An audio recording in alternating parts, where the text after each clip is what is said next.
Nous sommes des fabricants joailliers. Nous travaillons pour les plus grands. Je suis lapidaire avec une spécialité de fastier. Le métier de lapidaire, c'est de tailler la pierre de façon à lui rendre le maximum de feu. Le métier d'ébéniste, c'est de recouvrir un bâti pour rendre esthétique les choses. En fait, l'émail, c'est un petit peu de l'alchimie. Tout ce qui est développement, l'imagination, ensuite la mise en forme. Nos compétences sont multiples. Notre métier de haute joaillerie nécessite un travail d'une grande minutie et d'une grande précision. Fabricant d'automates, c'est plutôt un métier assez rare en fait. Ça fait 25 ans que je travaille dans ce métier. On ne voit pas les jours passer, même les mois, voire les années. C'est un métier extraordinaire que l'on pratique par passion. Oui, c'est un métier d'art. Il faut avoir de l'expérience pour pouvoir obtenir ce résultat.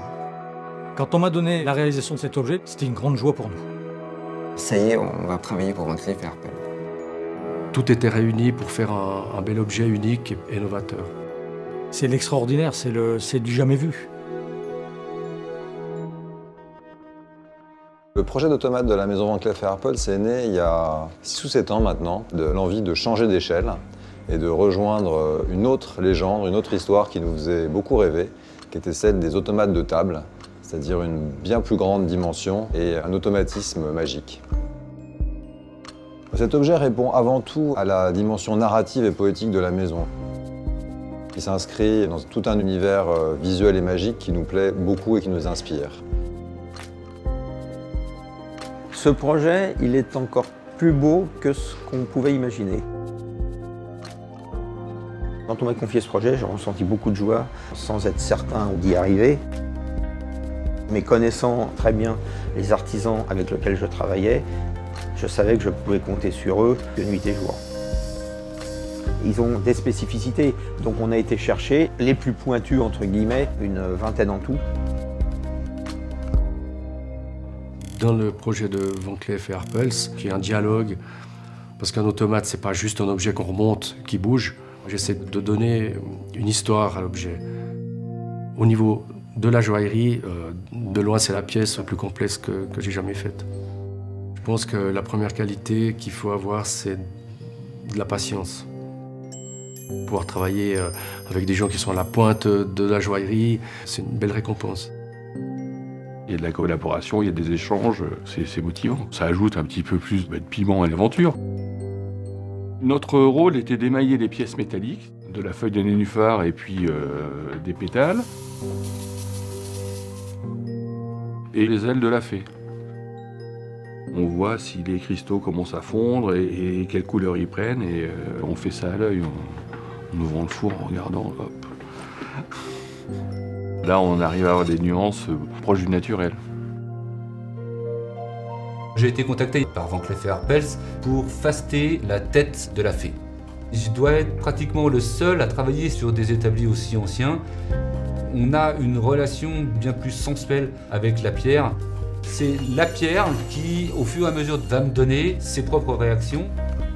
Dans quelque chose de mécanique, il faut arriver à donner une âme, un regard, de lui donner une vie. Parce que je crois que je lui donne une vie à cette pierre et à cette fée. Je pense sincèrement que c'est le travail plus difficile qu'un lapidaire puisse avoir réalisé. Nous avons fait la sculpture, donner des proportions exactes à la fée. C'est du travail artistique à très haut niveau, sans modèle. La technicité employée pour animer cette petite fée a été assez difficile aussi. La réalisation des pétales, c'était une épreuve assez douloureuse. Nous avons été obligés de les confectionner entièrement à la main. C'est une prouesse, c'est un travail à l'ancienne. C'est passionnant d'être confronté à tous ces problèmes et de solutionner ça au fil du temps avec les différents artisans. On a des pièces qui sont techniquement et esthétiquement fabuleuses. À l'atelier, on a toujours eu le souci de porter notre métier au maximum, de faire toujours le métier le mieux possible.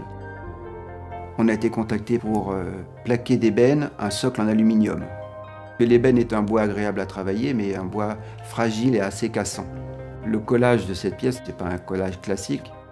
La prise de risque est assez importante. Il fallait un vernis qui mette en valeur le bois sans nuire à la joaillerie, donc satiné, un petit peu plus brillant que d'ordinaire.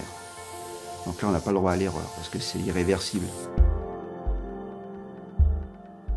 Je dirais que toutes les pièces chez Van Cleef sont des défis. Celle-là en particulier à cause du système, parce que ça bouge. On part d'un gouaché, de la coccinelle, qu'il va falloir mettre en volume. C'est un travail de modeleur. C'est un travail assez intéressant, c'est le plus intéressant d'entre tous d'ailleurs.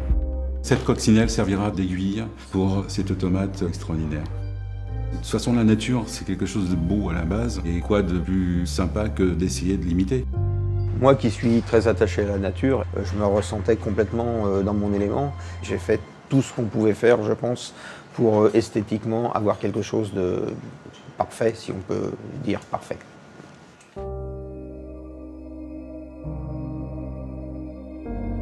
Elle est exceptionnelle, cette petite coccinelle, dans le sens où c'est un petit objet qui est minuscule, avec de très grosses pierres. Nous devons les suifer. La pierre suifée est une pierre dont il n'y a aucune facette. On l'arrondit à la main, on la polit à la main, et elle devient lisse comme un bonbon. C'est une difficulté particulière parce que nous faisons tout à l'œil, comme ça, sans repère. Nous avons travaillé ce papillon sous forme de dentelle avec un maximum de légèreté, une transparence. On ne voit que de la matière brillante et des diamants. Nous avons l'habitude de réaliser des papillons pour la maison Van Cleef & Arpels, mais c'est la première fois que nous le réalisons en mouvement. On a recherché un système qui a permis de créer un battement d'ailes complètement aléatoire à l'image d'un vrai papillon. La matière exceptionnelle qui est l'opale est très difficile à travailler, particulièrement friable, et le papillon se métamorphose. C'est un travail d'équipe sur plusieurs mois de recherche et d'aventure et qui finalise ce rêve en réalité. Aujourd'hui, Van Cleef & Arpels prend le temps de faire des choses qui ne se font plus.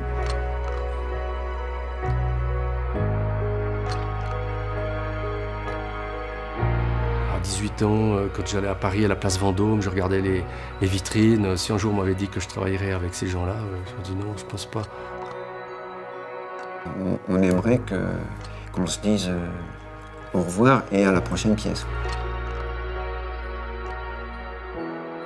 Quand on voit cette pièce finie, on ressent avant tout un émerveillement enfantin, une magie, c'est vraiment une émotion. Évidemment, on ressent aussi une grande fierté d'avoir réalisé en pas mal d'années un projet aussi complexe et dont on pense qu'il s'inscrira dans l'histoire des grands automates et qui fera date.